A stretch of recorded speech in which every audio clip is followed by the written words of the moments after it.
Put on your microphone, Combs. No, it's not. A lot of background noise.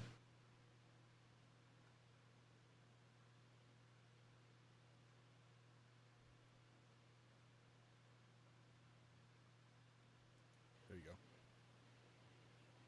Oh.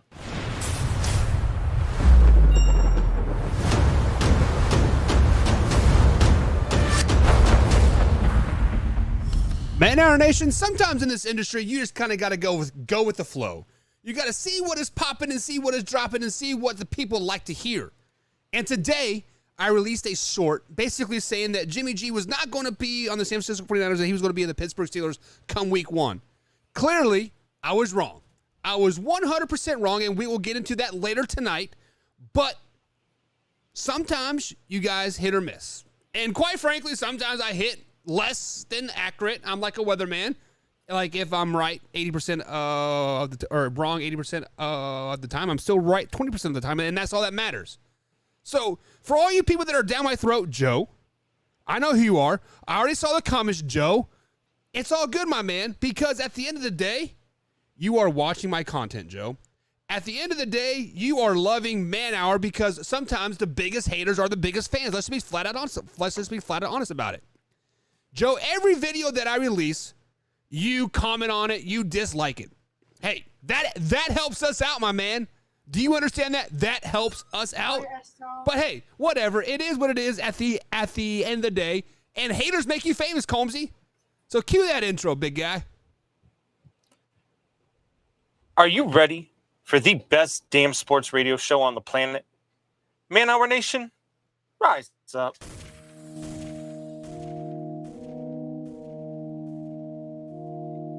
You don't want to be every time, no. I would like to personally welcome you to Man Hour After Dark. Say that thing. While I bring you the host, Mike, Buck, and Cone. You know who coming to the stage. Sports talk than what you about to hear right here. I second that. Go. You know that it's us when we talking about sports. Giving you facts on the field to the core. Tune in, we need the support. 1 hour too short, then listen some more. On all your stations, not dropping no music. Stripes like Adidas, but Nike just do it. Down 4 in the 4th, we go for the win. Michael 2 seconds, we taking it in. Buck, Mike, and Combs, you know what's going on.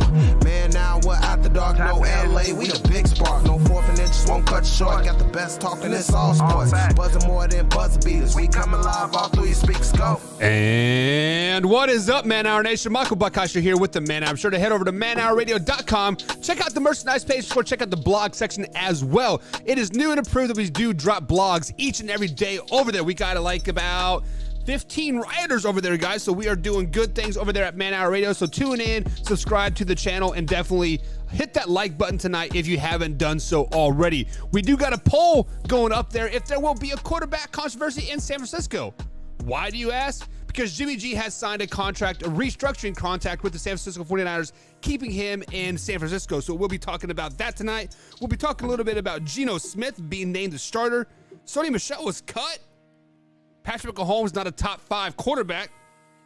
Tom Brady, the best quarterback in the NFL. And of course, we're going to talk about Aaron Donald and the infamous double helmet to the face on tonight's Factor Crap. But this is a fact that I do have the best co-host in all the land, and that is Brandon Beastie Combs. What's up, Beastie? What is going on, Michael Buckheischer? What's up, Man Hour Nation? It's your boy, Beastie Brandon Combs. Look, man, I've got tennis on TV right now, watching Serena Williams go at it. I watch everything. Everybody is like, well, what sport don't you like? I can't really name one. Watched the WNBA game over the weekend. Watch some tennis right now. Watch some Little League World Series. But man, look, it's a good time in sports right now, right? Baseball's ramping up. Yep. Tennis is going. The U.S. Open's going right now. We've got some really good stuff. And golf this weekend happened. And NFL, college football. I mean, it's a good time to be a sports fan. It is not a good time to be a Nebraska Cornhuskers fan because they are the only team in NCAA Division I football that has lost 7 games in a row by single digits. So, sorry, Drew. I know you're Northwestern, baby. Yeah, you are a Northwestern guy passively, aren't you? Yeah, well, I mean, look, they're a Chicago school, so I do pull for them, and I actually on Saturday, I was watching the kickoff show, the college kickoff show on ESPN, and every single panelist picked Nebraska. It was a clean sweep. Every single panelist. I said, man, is it going to be funny when they're wrong and I'm right? Northwestern beats them. Right. And what happened? Northwestern won that game, if I do recall. Yeah. If you guys do not remember, Northwestern was pretty good in the COVID-related season. So, yeah, I mean, it is what it is. So guys, like I said, we do have a pretty action-packed show for you tonight. It is Fact or Crap. But if you guys are interested in any of trash talk groups whatsoever, in the description below, I have listed all 8 divisional trash talk groups that you can be a part of, AFC East to NFC North. So if you guys like to talk to trash, rep your team, get down in their comments, click the link, and join our Facebook groups. And we got several people in the chat tonight. We got Combsy Jr. says, man hour. What is up, Combsy Jr.? Hope you're having a grand night. Has he graduated high school, or is he still in high school, Combs? He has not graduated. He is a senior. There you go. A second-year senior. He likes to, if he likes something, he sticks with it. So I feel you, man. Hey, there's nothing wrong with the 5th-year senior, my man. There's nothing wrong with it whatsoever. We have Combs in the chat says, rise up. Yes, sir, rise up, 100%. Joe's drunk dad says tennis is gay. I disagree. I actually like watching female tennis. Men's tennis is kind of blah, but female tennis is a lot better because I feel like it's more level across the board. I'm still trying to figure out who Joe's drunk dad is. I don't know who it is. Apparently, it's Joe's drunk dad. So Combs Jr. says, so you're a fan of cricket as well, like the cell phone cricket. I mean, I do like cheap cell phone So I couldn't sleep a couple weeks ago, and I turned on the TV. It was like, I don't know, 5:30 in the morning, and ESPN had cricket on, and I actually watched about a half hour of cricket. Why are they airing cell phones? Like, are they trying to sell? Is like a telemarketer thing? So cricket is like the Australian form of baseball. Yep. It's weird. I don't understand it. I couldn't figure out any of the rules. They throw the ball as hard as they can on a bounce, and then you have to hit it, and it like. You have to hit it within like a 10 feet span or something. Like I don't know. Yeah, I've seen some highlights of it. Like some of the highlights are like cool, but I'm like, you're hitting the ball on the ground. Cool, whatever. But yeah, I mean, I'm sure if I like if I knew the rules, I would enjoy it as well. Alpha Rob is in the chat. What's up, Alpha Rob? He says, "What's up, guys? I don't know why I'm not getting the notification when you guys come on. I don't know either. Maybe try unsubscribing and subscribing, then hitting the bell icon again. I'm not 100% sure, but sometimes YouTube likes to shadow ban us." So maybe you're getting a little shadow ban. Maybe we're getting a little shadow ban. I don't know. They don't like the man being manned. I don't know shit, but we are live, guys, Monday through Thursday, 8 p.m. East Coast time. Wednesday is Fantasy Football Edition. We had the myths, the legends, Wyatt and Tori on there to talk fantasy football. So there you go. That's what's up. Then we got Drew in the chat.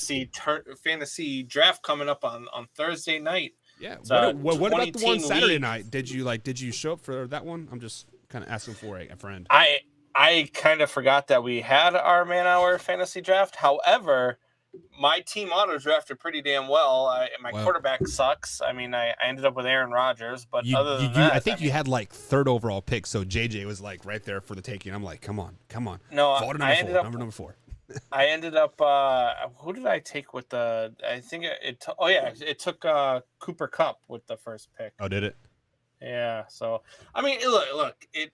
I completely forgot. Completely spaced it. Nobody reminded me. I mean, to be fair, nobody did say, "Hey, just so you know, this draft is on this time." Or blah, to be blah, fair, it does send you an email like 3 days. No, like it didn't send me an update or nothing. No email. No, like usually my ESPN app will alert me that hey, you got a draft coming up.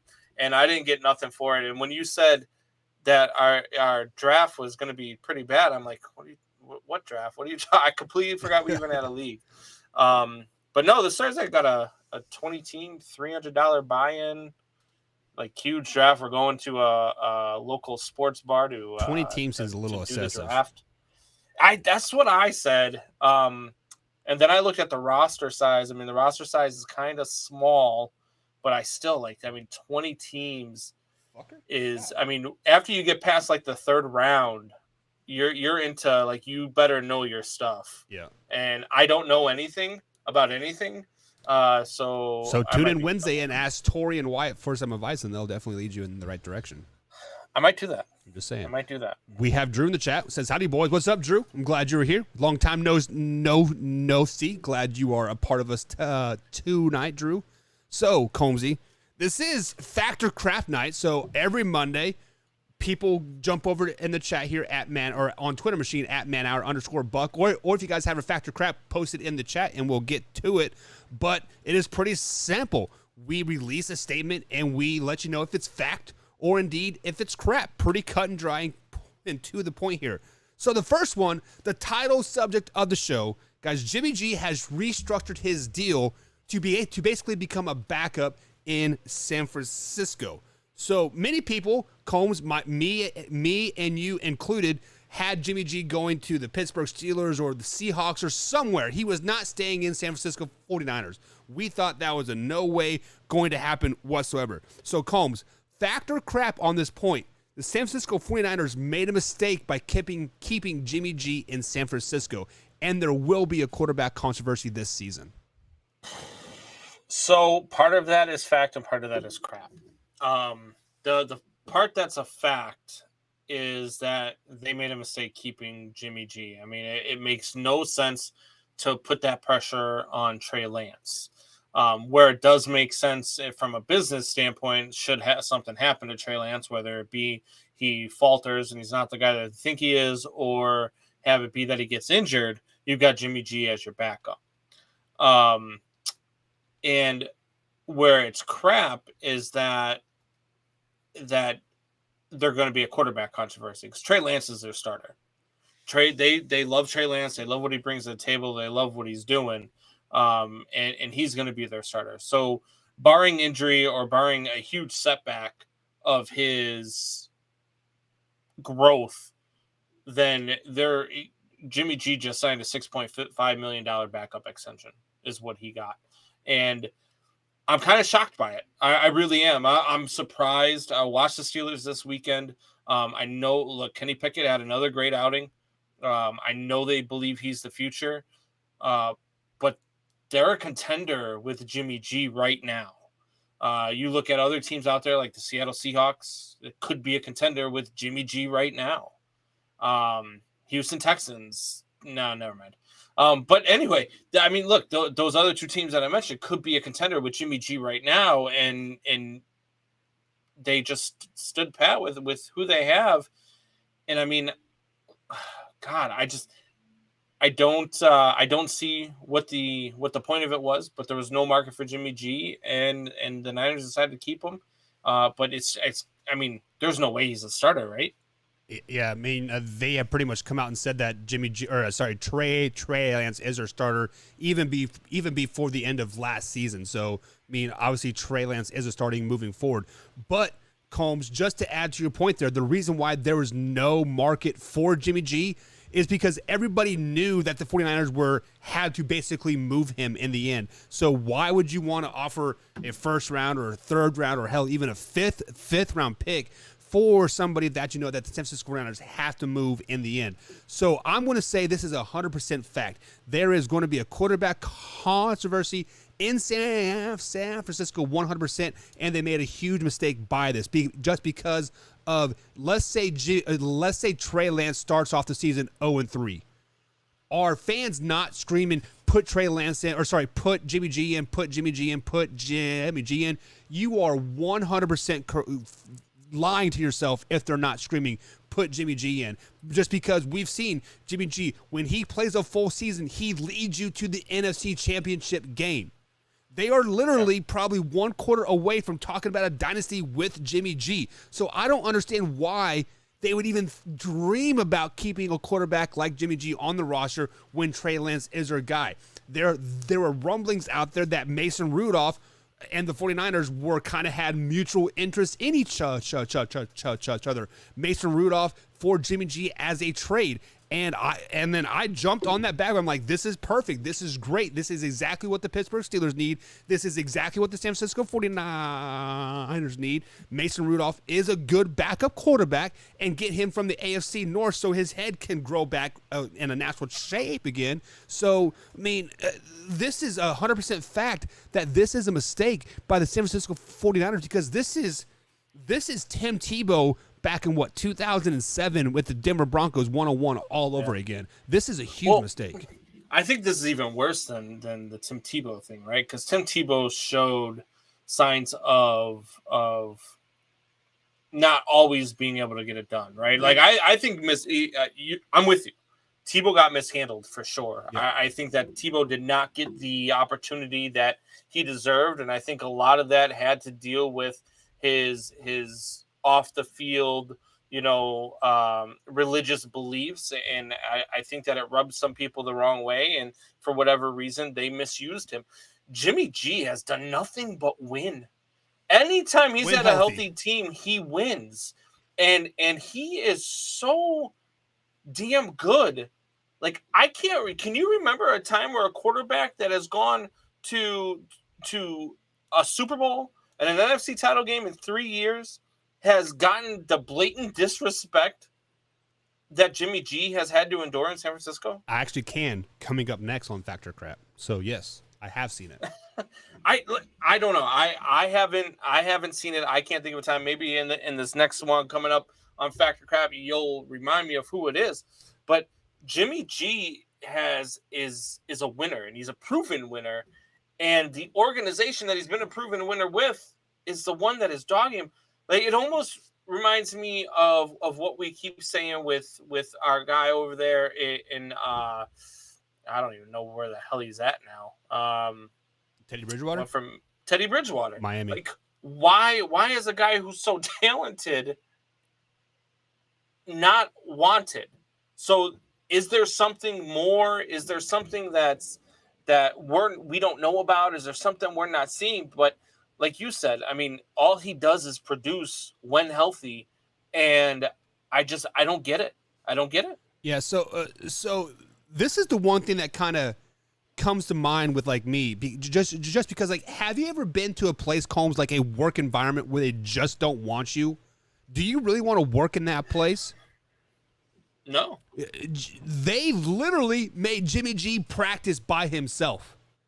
I know. They legit said, Jimmy, we don't want you at all. Go over on the sideline and work by yourself. And then, like, the next week, they're like, hey, you know what? Maybe we can restructure your contract to make you a backup. And like, what mind does Jimmy G say? Well, you know what? Maybe you guys are right. Is it because Jimmy G doesn't want to go anywhere? Is he a California boy? Or do you think they legit maybe have a Super Bowl chance and he wants a ring? I think he's perfect for California. I do think he's a California boy. Do I think he wants to go anywhere? No, I don't, because he's built a winning atmosphere with this team. Right. And he and his teammates have a close relationship. And for whatever reason, the organization has decided to go in a different step. It's the same thing with like Tua, right? Like, I am surprised when I hear, and I think it speaks loudly, when teammates don't come to your defense. Because if there's something wrong, and we've heard it in this game over and over and over again, when there's something wrong, teammates come to the defense. Somebody will say something, and nobody's saying anything. Right. And to me, that suggests, all right, well, maybe there's character issues, maybe there's leadership issues, maybe there's something we're not seeing, because it just does not make sense that a guy who has won this many games for your organization over the last 4 seasons, and what he's been able to do with this team when healthy again is beyond replacement. And you're going to replace that with a guy who you have no clue. You don't know what Trey Lance is going to be. Trey Lance might be everything you think he's going to be. Trey Lance might be that all-pro quarterback. Trey Lance might be the guy who leads you to the promised land, right? He might be that Super Bowl winning quarterback, but you don't know. So, and there's an old saying, and my boss at work loves to say the saying, the devil you know is better than the devil you don't. I love right? that. Yeah. So sometimes you've got to be you've got to just ride out with what you have because you know what works. That next guy might not work. Right. And to let that go for something that might not work, that's a slippery slope. And you're going to learn really quick what Trey Lance is made of, because now you've got Jimmy G breathing down your neck. Yeah. And look, I'm telling you right now, Jimmy G is not being silent. I guarantee it. He is not being silent about his will to be the starting quarterback. So as soon as Trey Lance starts slipping up, he's going to be louder and louder in practice. Yeah, it'd be like a 0-3 start where like even the fans are going to be louder and louder. 0-3. Imagine if they lose to the Bears week 1. I wouldn't say week 1 because I think they're kind of a team that's supposed to only win 4 to 5 games this season, right? True. That's what everybody's saying. That's what all the experts are saying. Right. They're only supposed to win 4 to 5 games. I think they're going to be better than that, but everybody says I'm just a Bears fan. I think they're going to be better, but if you lose to that team week 1 with a team that Jimmy G had almost in the Super Bowl last year, right? The fans are going to start clamoring. So let me get to this comment here from Alpha Rob. He says, I don't get the Trey Lance thing. Why people want him to start? What is it based on? So Alpha Rob, you are exactly right. We legit have not seen Trey Lance play one NFL game. Matter of fact, we have not seen him play a college game in 3 years. His last full game, Combs, was 2019. Yes, they did play a expedition game in 2020. It was North Dakota State versus South Dakota State or something crazy. But we have not seen him play a full season since 2019. Yes, he does have good arm strength. He has a look of a quarterback. And when he was in there last year, he had some growing pains and maybe shook off a little bit of rust. But to say people, I don't get the Trey Lance thing. I'm with you, Alpha Rob, 100%. Our man Jameson, which is a contributor to the Man Hour, he hates Jimmy G, and I don't get it. What do you think, look, Holmes? the Trey Lance thing comes from they see something in him the same way like I look at Justin Fields, right? I look at Justin Fields like Justin Fields is the real deal. Like, I think that if he is used properly, and we're gonna see how Eberflus uses them, or how how Getsy uses him, and if they put him in the right situation to succeed, I think he's our franchise quarterback. I think this is a guy that could lead us for the next 10 to 15 years. I also believe that about Jimmy G, but Trey Lance is special. According to everything that I've read, according to some of the things that I've seen, Trey Lance is that special quarterback. He's that Deshaun Watson type quarterback, and it's hard to pass up on that, no matter who your quarterback is. I mean, unless you have a Tom Brady or Aaron Rodgers or Peyton Manning at the helm, it's hard to ignore that. And there's a reason that you drafted him, and there's a reason why you don't believe in Jimmy G. There's a reason why, for some unknown reason, him and Kyle Shanahan don't click. And Kyle Shanahan has been very vocal about wanting Jimmy G out, which is stupid. So I agree. Like, the whole thing, but I can't put this on Trey Lance, right? Like, you can't put this. I said it about the White Sox the other day, right? Like, you can't put this all on Trey Lance, because what's he supposed to do? Say, no, don't give me the job. Jimmy deserves to still be the starter. No, he's going to take the ball and run. Like, I mean, it's his career too, and whoever he's got to get past to make that his moment, to make it his team, he's willing to do it, and I don't blame him for that. I think Trey Lance is going to be a special quarterback. I just don't understand why they've done this to Jimmy G, and I don't understand why nobody else wants Jimmy G. That's the other thing. Well, like, Jimmy G was there for the taking. Nobody wanted. You could have had Jimmy G probably for a 6th and 7th round draft pick and a viable backup.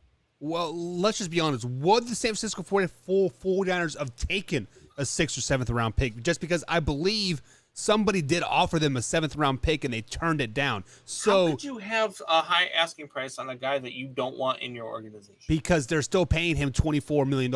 They know his value right? They're only paying him 6.5. They restructured it. Wait, well, they did restructure it, and they probably put it into signing bonus or something. I don't know. Right, but you could have done a sign and trade. I mean, teams do it all the time. This move makes no sense. And look, I thought for sure the Niners were going to. The Niners are notorious for when they need to move a guy, they do it during the preseason. They do it late. They do it, when somebody gets hurt in the preseason. You know what I mean? The Steelers don't have this year's starting quarterback that can take them to that level. Jimmy G would have taken them to that level. Now, maybe they don't want anybody standing in Kenny Pickett's way. Maybe that's why Mitch Trubisky was their choice, right? Because they want somebody that can easily brush off and easily fade away. But I don't get it. I mean, Seattle, their quarterback is a guy that nobody even knew was back in the league until last year. I don't understand why nobody wants Jimmy G. And even if they wanted a 4th or a 5th round pick for him, isn't Jimmy G worth a 4th or 5th round pick? Hasn't he proven that he's better than anything you're going to get in the 4th or 5th round? True, but let me ask you this. Let's say you have that Chicago Bears camo helmet on your shoulder there, and I know you want to get rid of it. I know you need to make your house payment this month. Your asking price is $1,000, but I know you need to move it. So am I going to lowball you?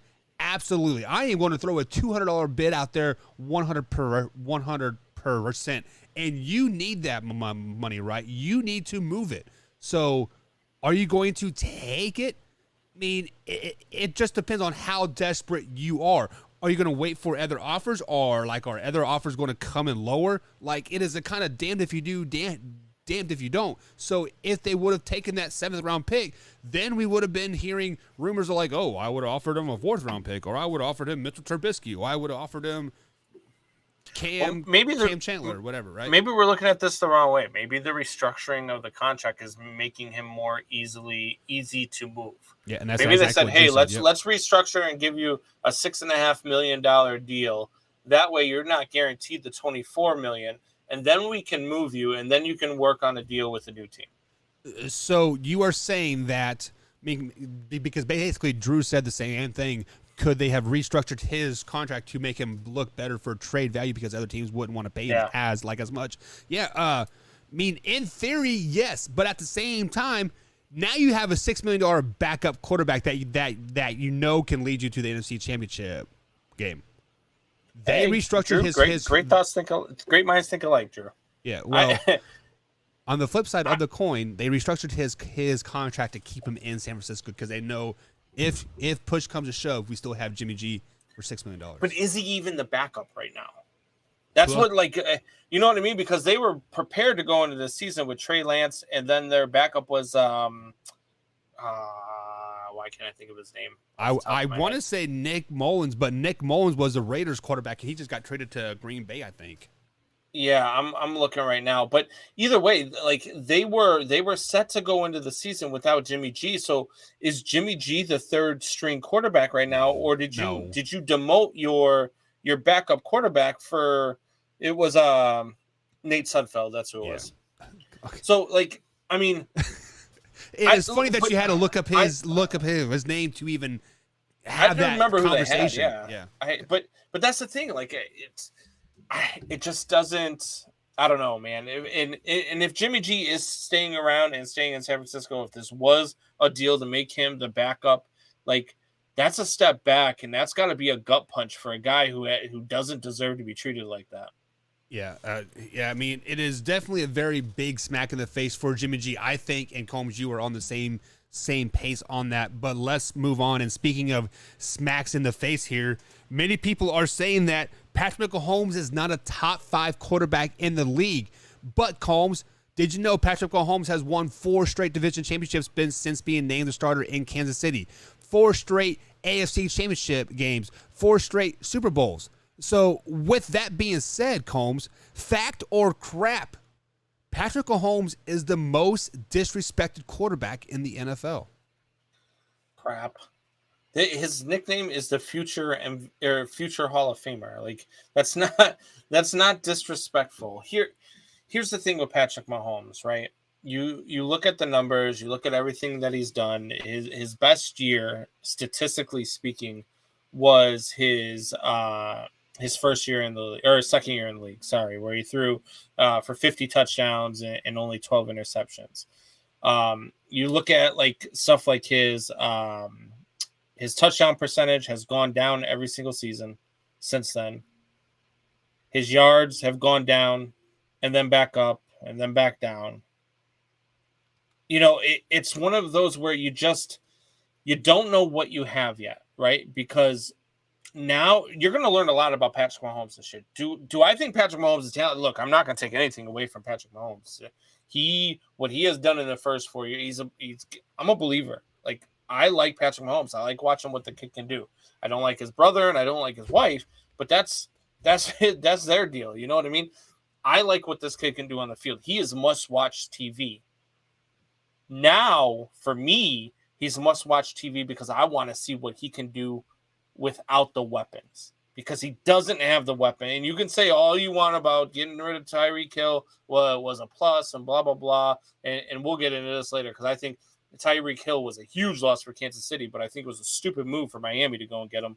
We'll talk about that a little bit later. But I don't know what Patrick Mahomes is without the weapons. Now, look, he could absolutely go out there and tear it up. He can make Juju Smith-Schuster back into a Pro Bowl wide receiver. He could go back out there and make these guys look like, you know, and he could really earn that future Hall of Fame nickname, because that's when you're a future Hall of Famer, right?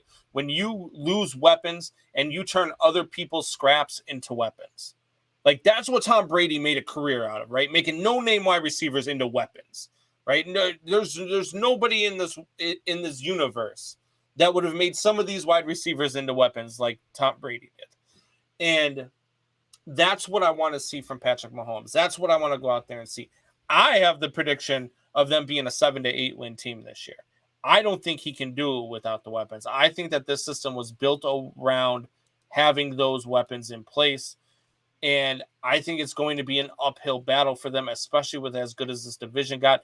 The division itself, bit my tongue there a little bit. This division itself built itself around Patrick Mahomes, right? The Raiders built their defense and the Chargers built their defense to stop Patrick Mahomes.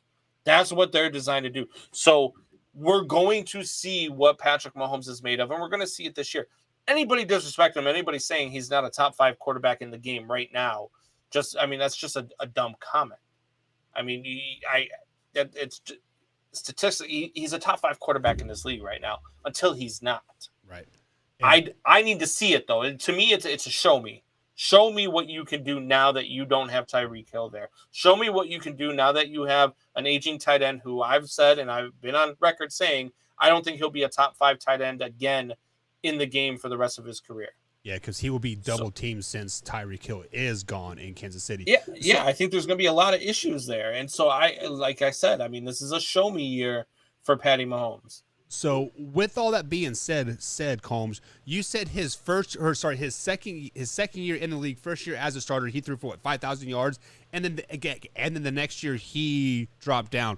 Well, no shit. Do you expect somebody to throw for 5,000 yards every year He didn't just drop down, but he dropped down by over 1,000 yards. He also missed 4 games that year. He also dropped down from 50 touchdowns to 26 touchdowns. Yeah. He also went his his average yards per attempt went down by a full yard. Like, this is something that I look closely. I don't look just close. I look closely.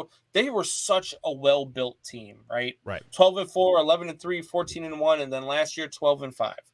This team is well-built. Was well-built. Right. But now you're going to start to lose weapons because you paid Patrick Mahomes what you paid Patrick Mahomes. You're not going to be able to continuously afford the high ticket items anymore. You're not going to be able to afford the Tyreek Hills. You're not going to be able to afford to pay the Travis Kelce's. You're not going to be able to afford the protection on the offensive line. You're going to have to do it with good, but not great talent around you.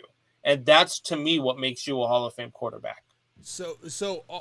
Like I hear everything that you're saying, and I agree with everything to an extent.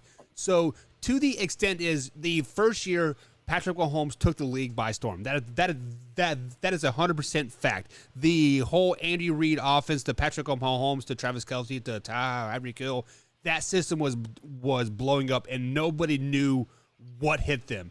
The second year, they took away Travis Kelce, and then Tyreek Hill really kind of exploded onto the scene. And then we look through last season when they started to play a too high safety look, and then Patrick Mahomes took him about 5-6 games to really understand, like, hey, we can actually nickel and dime people down the field and be effective still be that high power offense. So Patrick Mahomes is consistently learning as a player. He is improving every year, because the second year Patrick Mahomes that threw that 50 touchdowns to what? I think you said 12 interceptions. I think you said, I got on the stats.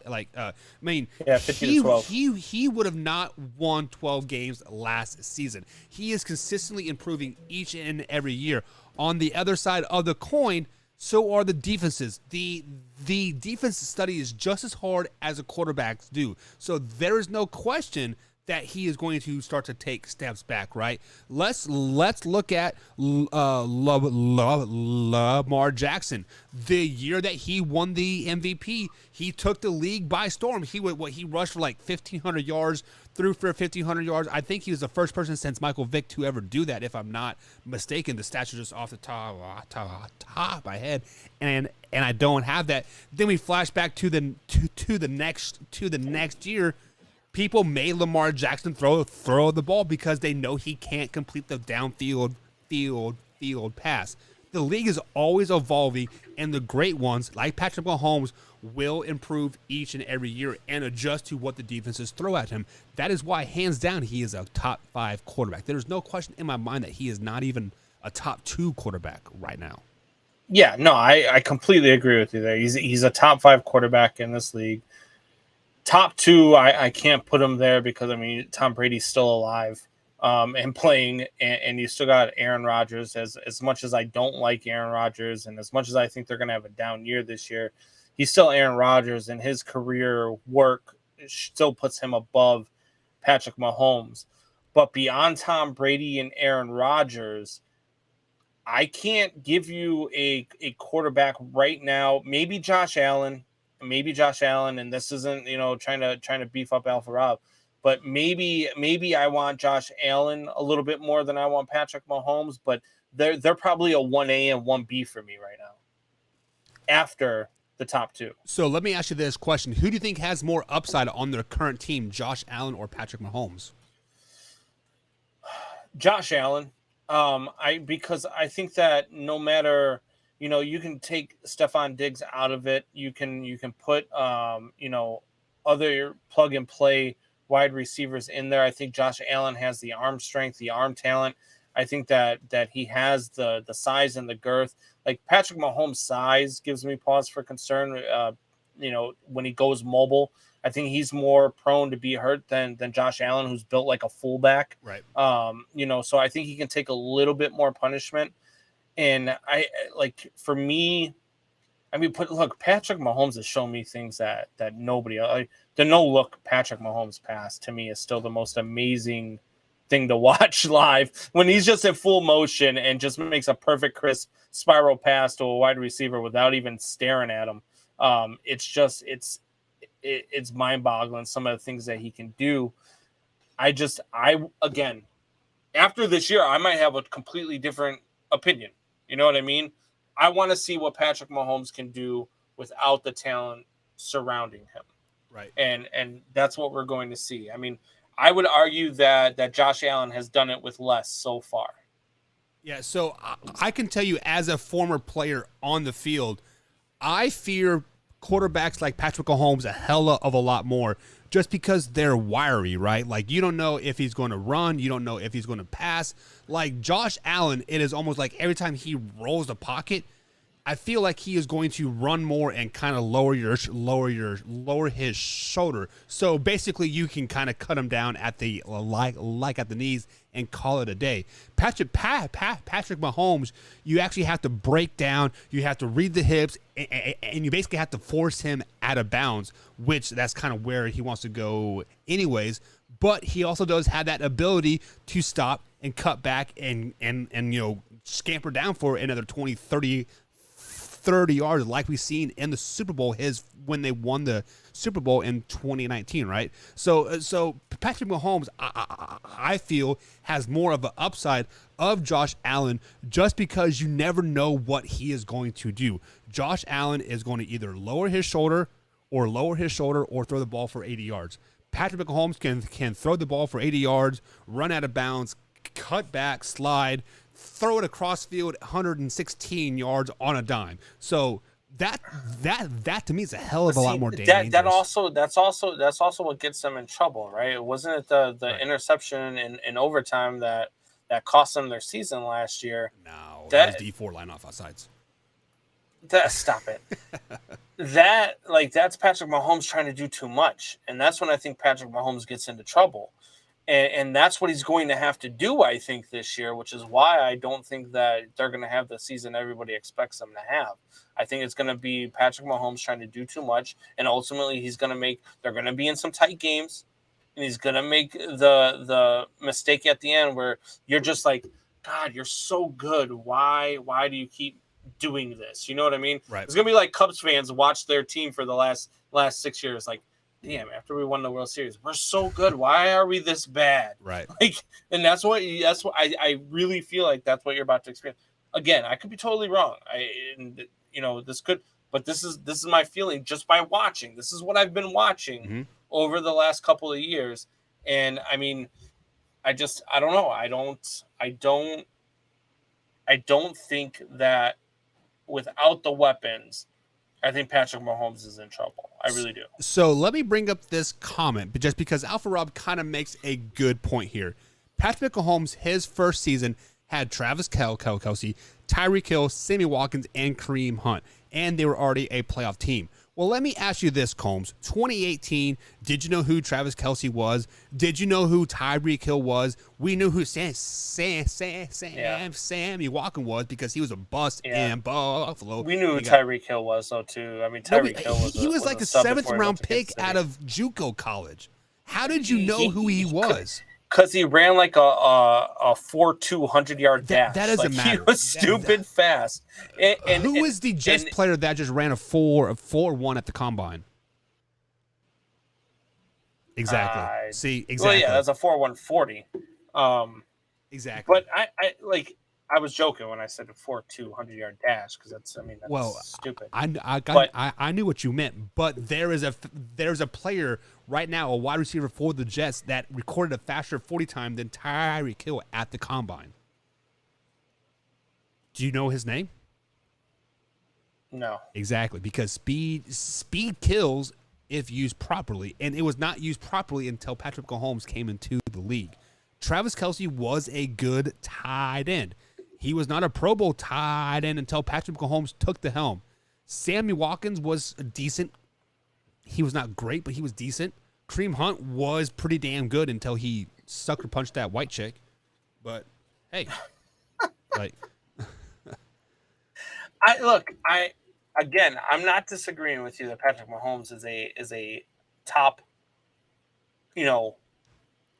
quarterback in this league. To me, that's not even a question. Right. And I mean, you ask about Tyreek. I mean, Tyreek was a 1,000-yard receiver before Patrick Mahomes became the starting quarterback. So with it's Alex not like Smith, he was a nobody. The best quarterback in the league. Right. So, but no, stop it. But he was already putting up numbers. We already knew who he was. They were already on a playoff. Yeah, dude, he had like, I think it was 75 catches for 1,200 yards or 1,300 yards. I don't think he was a Pro Bowler though. I'd have to research it to see if he was a Pro Bowler, but I mean that's Pro Bowl numbers. It is. It is. You know what I mean? It's one of those things where he had a few more yards with Patrick, but I think he would have had those yards with whoever was the quarterback. I don't think it mattered. You could have put. Had you put Mitch Trubisky into that situation, I think maybe he has a different career as well. If you put Patrick Mahomes on the Bears, maybe he has a different career, because there's no way that idiot freaking Matt Nagy could figure out how to use Patrick Mahomes. Yeah, so I guess we will see how good Tyreek Hill is coming up here in this season because he has teamed up with like Tua. But speaking of not very good quarterbacks, Combs, the Seattle Seahawks have named their Week 1 starter in Geno Smith. Fact or crap, they're making a mistake by naming Geno Smith the starter. I mean, fact. I mean, I just I'm mind boggled. I'm mind boggled that they didn't go out and get Jimmy G. Maybe they still will. But I mean, look, I like Drew Lock. I liked him last year. I thought that Denver lost that trade. And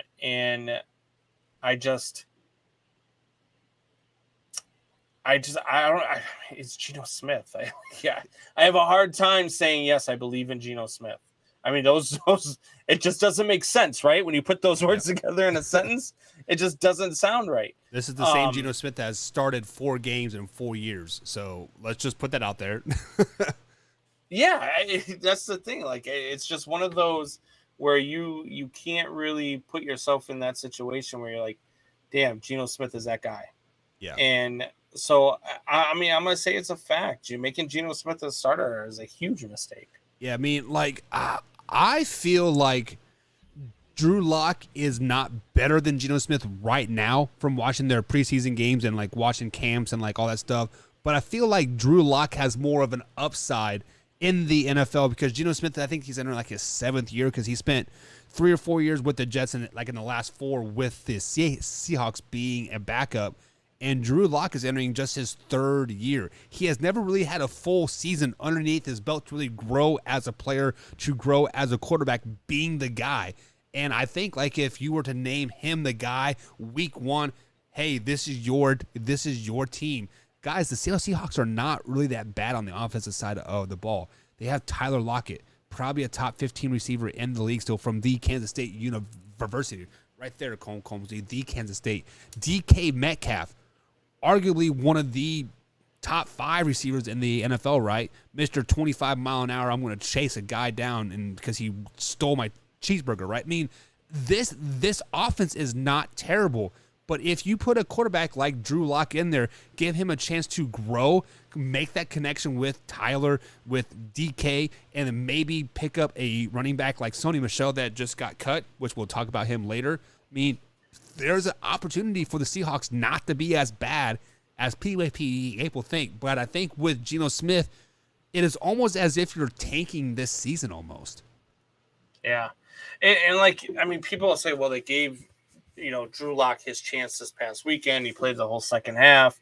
He's against the 3rd and 4th string defense of the Dallas Cowboys. And he completed like 50% of his passes. And I think he threw 1 touchdown to 3 interceptions. So but there's a difference, right? Like when you're stressing and you're pressing and you're just trying to make things happen, you're more prone to make mistakes. Right. Whereas if you're allowed to be the guy, if you know your job is secure, you're a little bit more comfortable. You've got room to breathe. You start seeing things a little bit more clearly. And it makes a big difference. It really does. And so I don't believe that they gave Drew Lock his chance. If Geno Smith, I mean, good luck. I mean, tell me you're trying to get the number 1 draft pick without telling me you're trying to get the number 1 draft pick. Exactly.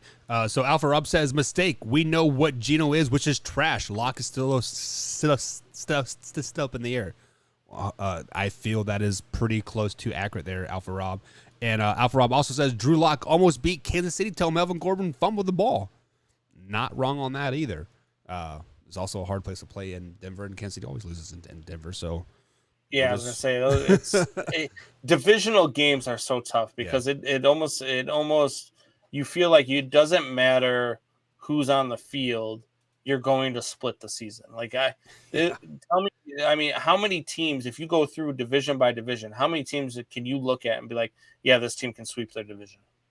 This year, probably. I can't say any. Yeah, probably none. Maybe you know what I mean. I think like, the Vikings probably had the best shot, to be totally honest. Like, and like that's like, yeah, really, I don't know. And even that, like, I mean, going into Chicago is a tough place to play. Going into Lambeau in December is a tough place to play. You know, Ford Field's a tough place to even play. playing in Detroit is a tough place to play, and that team's going to play you tough. Right. So I don't know. It's one of those where when people are like, oh, well, you almost beat this team. Well, I mean, it's a divisional game. I mean, it's tough. Things just happen in divisional games. I don't know what it is. There are teams that are just like, dude, their world's better. They should beat this team by 3 scores. What do you mean they lost by 15? Shit happens when you're probably naked, right? Yeah. So, it's not even close. So Alpha Rob brings up a question here on this Factor Crap Monday here. He says, Bills, come on, Combs. So Combs, Factor Crap. The Buffalo Bills will sweep their division this year. Crap. Miami is 100%. A ridiculous tough place to play. I mean, every opposing player will tell you the same thing. Miami is a really tough place to play. So you have a chance at losing that game. And look, New England is good. Can you sweep them? Sure. Can you sweep the Dolphins? Sure. Can you sweep the Jets? I mean, the Jets are like 0 for the last century. So yes, you could. But I wouldn't. I'm not putting money on it.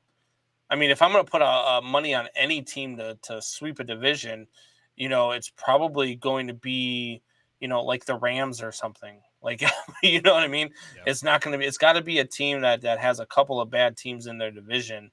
You know, it might be a team in the AFC South or in the NFC South. Like, it's you'd have to have 2 really bad teams in your division and then have really good games against the other good team in your division. It's not gonna happen. Yeah, and actually, I feel like the bad teams are probably harder to win in your division because you kind of sleep on them because you've already beaten them once. So it's probably the better, like the better teams that you're more scared of or like more prone to sweep. Yeah, I think. But if I'm picking anybody to sweep the division this year, it would be the Tampa Bay Buccaneers. Yeah, and I would even put money on that because the Carolina Panthers are sneaky good too. But yeah, so are the Saints. Alpha Rob says Von Miller's not losing to Tua, and the Buffalo Bills have been sweeping the Dolphins since 2019, which you are absolutely right, Rob. You guys are going to sweep the Dolphins. You'll sweep the Patriots, but don't overlook the Jets. Playoff bound, baby! I'm totally kidding. But for real, the Jets are going to wait 8 wins this year. 2 of them coming from the Buffalo Bills. They're not going to sweep the division. Come on, Alpha Rob. The Bills are going to probably go 500 in the division. They'll lose to the Patriots one time, and they'll get swept by the Jets. That's all that is, baby. That is all it is. J-E-T, Jets. Combs, say it with me. J-E-T, Jets.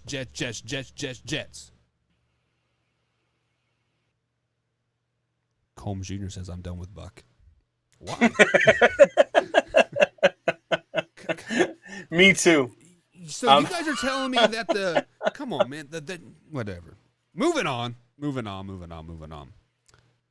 NFL Top 100 Combs has officially come out with the number 1 player, and the number 1 player ranked by the players for the players is no longer than Mr. Tom Brady. So Combs, fact or crap?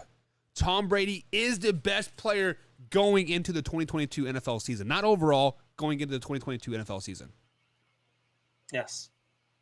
I've said it before. Look, until the day he dies, Tom Brady is the best quarterback in the game. Till he dies, Tom Brady is the best player in the NFL. Like, that's just... are you going to bet against him, Buck? Because I'm not betting against him. Because every time somebody bets against this guy, he comes out and he just destroys everybody. Like, so there is no way I'm going to be the guy that makes that call to say, hey, yes, this guy here, yeah, he's done. No, he is still the best. And I can't go against it. I love watching this guy, to me, he is a phenomenon. 45 years old and still voted on by his peers. I mean, this isn't just the fans voting or writers voting or people just, loving him. These are the players who voted. Right. The players voted him the best player. So that's how much respect this guy gets. And look how much respect he commands. I mean, that's 7 Super Bowl victories in 10 appearances. He's got more victories than some teams have appearances in their history. Like, I mean, it's insane. He's got more losses in the Super Bowl than some teams have in their history too. Like, Lions. It's insane to me that anybody would think anything other about this man, because what has he done to show that he isn't that? Right. So I see what you're saying, Combs, but you kind of made my point for me. He's 45 years old. He had to take a leave of absence to get some Botox. Did you see his new cheekbones are all like way up? He's got a nice skinny face now. He's lost a little bit of weight. But this is not an overall what you've done for me in the past. This is going into the 2022 NFL season. And yes, I do respect Tom Brady. He is probably a top 10 player in the NFL going into this season, but not number one. Do you know who number one is, Combs? No further than TJ Watt. Since 2019, this guy has 57 sacks. 57 sacks since 2019, Combs. Do you know who has second? Aaron Donald with 38.5. TJ Watt is hands down the best player in the NFL. Better than Aaron Donald, better than Patrick Mahomes, better than Tom Brady, better than Tyreek Hill. Anybody you name, better than Justin Tucker, the 63-yard field goal kicker like himself. TJ Watt is hands down the best player in the NFL right now, Combs. He deserves to be number one. Look, man, I bet you TJ Watt's one of those guys that voted for Tom Brady. Like, do you think people voted for Tom Brady just because, like, hey, maybe if we vote this guy and he like kind of can like rode off into the sunset now, so he can stop beating us? No. I think that you put TJ Watt up there, and I don't know, was TJ Watt even in the top 5? I do not believe so. I think he was like number 18 or 19. I didn't look at the I know list. Cooper Kupp was up there, Yeah. and I know Jonathan Taylor was up there. Right. I'm pretty sure Aaron Rodgers is still up there. I didn't see Aaron Rodgers up there. I don't think And so. to me, Aaron Donald is number 2. Because to me, Aaron Donald, Aaron Donald went out and proved it last year. That Super Bowl victory, that the way that he put that game to bed at the end of it as well. Like, to me, that is what the second best player in the NFL is going to do. But everybody is behind Tom Brady until Tom Brady retires. I've told you this over and over, Buck. Like, you've got to start listening to me sometimes, because, like, until he dies, not until he retires, until he dies, he is the best quarterback in the NFL. Do you think Tom Brady can be like that guy that comes like at 6? He's like, I feel like playing an NFL game today, and he comes out of retirement and leads a team to a Super Bowl. Yeah, he only comes back for the Super Bowl. They'll make an exception just for Tom Brady, right? Because it will sell tickets, and they'll come back and win a Super Bowl for anybody. Like, I'm convinced if he was on the Jets this year, they would go to the Super Bowl and they would win. Maybe they are a playoff caliber team. So Combs Jr. says, when watching football, Buck's fantasizing and staring at Brady's face. That is absolutely false. Look at that interview that like he just did. Seriously, like he has like facelift and he looks like he's like damn near like half black. Like Tom Brady definitely spent some time at the Bahamas, like getting some P&A. So yeah, I mean, like Combs is looking up like just like right now. It's like, ooh, I got some manscaping to do for tonight for Tom Brady. And Combs, guess what?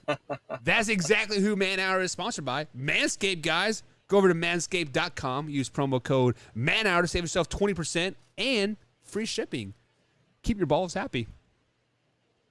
Like Tom Brady's balls are happy. Dude, these blades and everything that they sent to us in this package, the trimmer, I gotta tell you, man, I'm impressed with this thing. I have my own trimmer. I have my own, my own little, what do they call it? The lawnmower. And it worked fine, but this thing is insane. The charging station that it has, the power that it has when you're grooming, it's, to me, I was impressed. I used it for the first time this weekend. Extremely impressed. Did not have to hover over the toilet. So it helps, and it's good for that. And so, this stuff is good. So take that 20%, man. I'm telling you guys, take that 20%. It is worth it. You spend, $100 package now is worth $80, or you pay $80, I should say. It's still worth $100, but you only pay $80. And that 20%, I mean, maybe you spend more than that. Maybe you spend $200 and you get yourself $40 off. Like, you can get the stuff that you need for your everyday grooming needs, and it's worth it. I promise you, I would not push this stuff if I did not think it was worth it. It is definitely worth it. So Combs, I used the ball conditioner just the other day, and guys, being married, you know how your sexual life is, right? It's very few and far between. Let's just be flat out honest about it. But I got in there with my Manscaped combs and I conditioned the balls up, and I'll tell you what, it was night and day. She came into bed like, you smell good. I'm like, you're ready for some rock and roll, baby? 5 minutes later, Combs, I was dead asleep because it was that amazing. The ball conditioner worked that good, Combsy. So what you're saying is it does great. Like she loves it, but it does nothing for your performance. It says nothing about performance, just all about smelling good and looking good. Yeah, hey, it looks great for the 30 seconds you can take care of it. It's 35 and a half. We actually timed it. Combs Jr. says all of a sudden Man Hour is rated R. Combsy Jr., you are exactly right. Man Hour is rated R, and that's exactly where we are going right now. Mr. Aaron Donald Combs decided to go WWF rated R and take a dude's helmet off and smack him across the face a couple times, and he took another helmet, said, "Come at me, bro." So Combs, fact or crap, Aaron Donald is the dirtiest player in the NFL. Crap. It's crap. I mean, look, the guy got heated at practice. However, I do think that there should be some punishment warranted, but I'm being told that there will be no punishment, which I think that's the crap part. Same thing with, Aaron Rodgers admittedly taking drugs, and there's no punishment there, but Tom Brady lets a few pounds of air out of a ball and we're suspending him for 4 games. So I don't think that he's a dirty player by any means, any stretch of the imagination. Same way I don't think Myles Garrett is a dirty player. And ask, I always want to call him Crosby for some reason.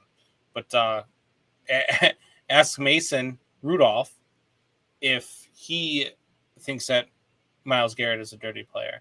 Because, look, heat of the moment, you grabbed what you had and what was in your hand and you swung it at the guy for whatever reason. Something made him mad. You angered him somehow, and it's a street fight at that point. I'm not going to criticize a guy or say he's a dirty player. He's not like Ndamukong Suh stepping on players after the huddle, stomping on their nuts. Like, he's not that guy. So, no, I don't think he's a dirty player. I think it was just heated. All righty, Combsy. I heard what you said. You said stomp on the nuts isn't bad, but grabbing a weapon and swinging it at somebody is totally okay. So let's walk through Aaron Donald's past couple arrangements here. So for one, swinging of the helmet was in practice. So I am totally fine with them not issuing any fines or anything because it's practice. We're talking about practice, right? It was practice with another team, though. It was still practice, right? So let's look at things that he'd done in a game. Do you remember when the NFL started to put stop hate on the back of their helmets? The very next game, Aaron Donald decided to chokehold somebody. He grabbed him by the neck and said, "Come at me, bro," and he chokeholded him for a good 20 seconds. Later, Aaron You Donald. can't be racist or anything if you're black. So Well, come on now. But now the very I believe it was like the very next year, Aaron Donald chokehold somebody. Well, like with the same stop hate thing on the back of his helmet, choke and hold a guy. So this is what they call it in the court system. This is a trend, Combs.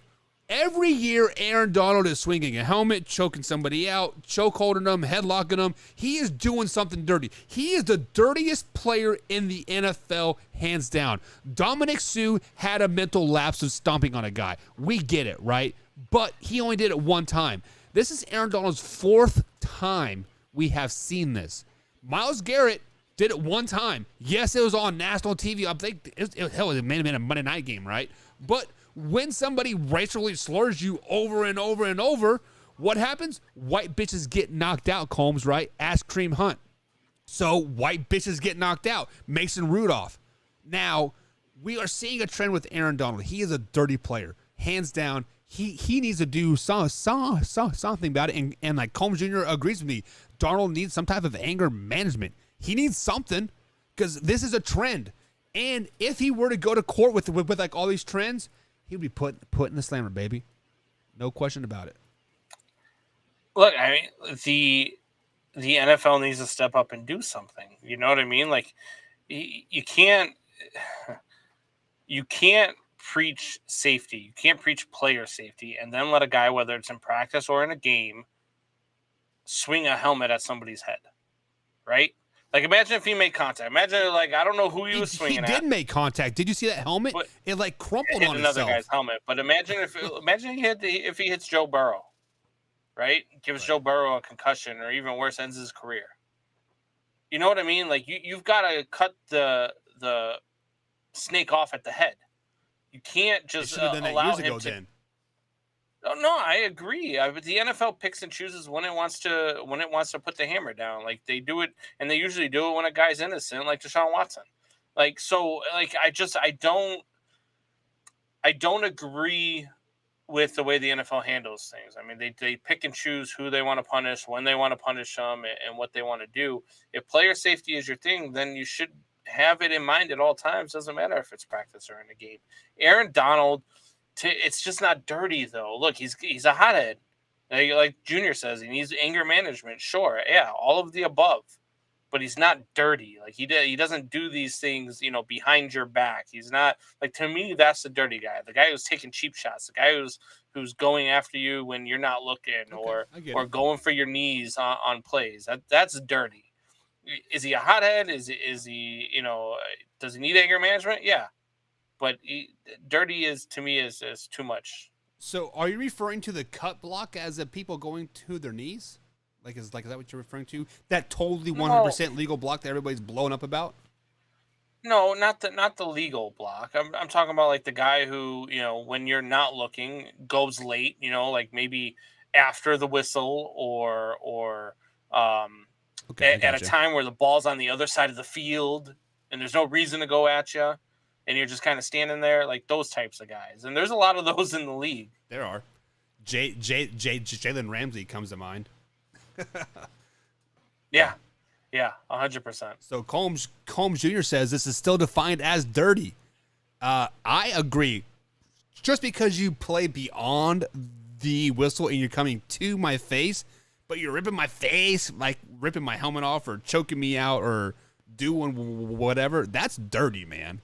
Like, I don't care what you do between the plays. No, you look, just like Deshaun Watson, right? You've got to show me proof. Innocent until proven guilty. What caused him to snap? What caused him to choke you out? What did you do? Like, he didn't just choke you out just because he looked at you. Okay. Like, he choked you out because you did something or said something to him. So let me see both sides of the story, and then I'll tell you whether or not this guy's a dirty player. Okay, Mr. Jury. Did somebody second person always gets caught. You know that. I know. Look, I'm a hockey referee. I know all about the second person getting caught. I know all about, but I also know that there's a reason why he did that. So what I started looking for is the reason why he did that. So while he's in the penalty box, I'm going to start looking at the guy that he did that to and see what he's doing beyond the play as well. Like, that's what you've got to look for. Those are the things. That's how you control what is going on. So you gotta do an investigation. What caused him to snap? What caused him to take this guy's helmet off and start swinging? Did he get called a racial slur? Did you talk about his mom? Did you talk about his wife? Did you threaten to do something to his kid? Like, what caused him to get to this point? He was probably getting his ass kicked because he is one of the best players in the NFL, and he was getting his ass kicked repetitively. But let's just be honest, it was kind of dumb for the Bengals and Rams to hold a joint practice after they just played in the Super Bowl. But let's not talk about that right now. That's a story for a different day. Let's say if this was any other player, let's say this was Joe Smo from down the street, right? I.e. the Bills punter that got charged with the gang rape, right? And he got cut. Let's say this was a Joe Smo and we saw this.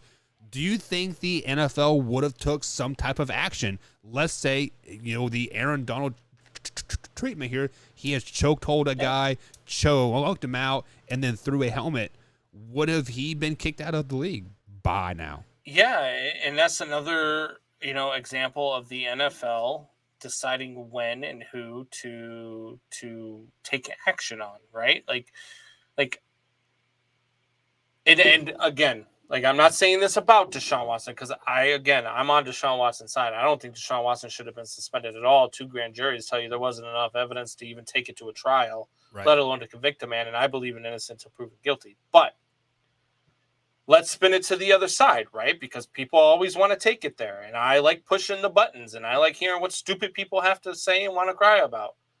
Why is it that a black man who was accused 27 times of sexual assault, keep his job, get commanded on trades, and get so much in return for in a trade, and then get such a high contract, but a white punter gets that one accusation and he's released? You know what I'm saying? So all of the other theories, if it was a shoe on the other foot, right, we'd be having this conversation right now, wouldn't we? But 100%. This would be racially motivated, yada yada yada, right? And that's what I'm saying. How it's the shoe's on the other foot now. So that's what I'm saying. The NFL decides who and when to take action on, and so while I'm just using Deshaun Watson as an example, right? And this is just a look at the other side of the fence example. I am on Deshaun's side. I believe Deshaun Watson was set up from the beginning. I think that there's a whole lot of stupidness that went on there. Yep. And I don't believe he did anything wrong. I believe him when he says he's innocent. And I don't think he deserved any punishment. But again, shoe on the other foot. You got to look at things from both sides of the fence. You can't just look at it one way, and then when it's blatantly there the other way, say, he deserved it. Because this guy has nothing. He's denied all accusations. Well, hang on. Are we talking about the punter? Yeah. So there has been screenshots of text messages being released that the punter, I don't know his name, Phil or Areza. Yeah. There are screenshots of him texting the person that got gang raped saying, "Hey, can we just settle this outside of court? How much is it going to cost?" So that, yeah. But again, Deshaun Watson settled outside too. And I believe that sometimes there are some situations that are easier to settle because it's going to cost you less in the long run, right, than it is to go through the trial and all the other stuff, right? So I don't think that's an admission of guilt, but if he's guilty, he's a scumbag. You know what I mean? Same thing with Deshaun Watson. If he's guilty, he's a scumbag. But I need to see proof. I'm not just going to me the court of public opinion isn't the tell-all sign of what you are and who you are. To me, you got to show me proof, because innocent until proven guilty. Yeah, so let's kind of talk about that punter thing, just because we like to toe the line here, because we are live, raw, and uncut, and we don't really care what people think because we are our own entity here. So Try to Combs, cancel us. what's that? Cancel I us? said try to cancel us. Right. I mean, you can't. But with all that being said, we have seen it time and time again, especially in the college ranks, right? When somebody finally makes it big, like all of a sudden, oh, this person raped me because I'm ashamed of it, right? So this happened over 2 years ago when the kid was in college. They had a gangbang, and then now all of a sudden she's like, oh, I had a gangbang with this guy and he is in the NFL. Let me get some money, yada, yada, yada. And the lawyer has come out and said flat out he is pissed that the Bills cut him because now they can't get as much money. Like, clearly it's a money grab. This is stupid. Yeah. And look, I don't, again, I need to see more of it, right? Like we got a whole 2 years worth of Deshaun Watson stuff to make up our mind, right? And to me, common sense just steered too much towards Deshaun Watson side. Yeah. I need to see a little bit more from this case before I make up my mind, but it does look bad when you make these accusations. Look, people do all sorts of things when they're young. Like, I mean, there's all sorts of different things that people do. Look, I'm a Marine. I can tell you some stories about it. We talk when we're off the show. I can tell you some stories. People do all sorts of stupid stuff when they're young. And, so would it surprise me if this was a consensual thing? No, it wouldn't surprise me if this was a consensual thing. I'm not going to outlaw this guy. So I'm just going to let it take its course. And do I think that he should have been released? No. I think that, he should have gotten his day in court, so to speak, and should still be allowed to go along with his job. I don't think an accusation should cost you your job, because if that's the case, I'm just going to go start accusing everybody that's ahead of me and make my way to the top. Don't say that online. You know what I mean? Like, right, yeah. Like, it's a money grab. Look, I mean, look, I'm watching Serena Williams. Look, Serena saw me in a bar one time. She touched me inappropriately. Yeah. I need some money. Serena, hit me up. Yeah, there you go. Like, it is all. If that's all it takes to get some money, man. Like, yeah. I mean, that's the thing. Like, it's too easy, and that's a sad reality. And this is the world that we live in nowadays. Yeah. This is the world that we are in when you can just accuse somebody, and now all of a sudden, because of social media, they're gonna grab hold of it, and they're gonna take it to here and to there, and you got to look at it this way, and you got to believe this, and you got to believe that, instead of just making up your mind and looking at the facts. It's too easy nowadays to get a money grab, and social media has done a lot of that. Social media is out of control. Yeah, and I think Alpha Rob kind of nailed on the head here. He said the media jumped on the punter story, and they really didn't want to mention the Watts story until they were forced to. So, I mean, yeah, and that's look, they jumped on the Watson thing, or jumped on the Ariza thing, and the only time they jumped on the Watson thing was when they knew it would sell, which was when the punishment came down, and they knew people didn't like the fact that they thought it was too light. Yeah. So they used that and they jumped on it, and then all of a sudden it became a 12-game suspension, right? It was 11. Yeah. And I hope, dude, I can't wait for week 13.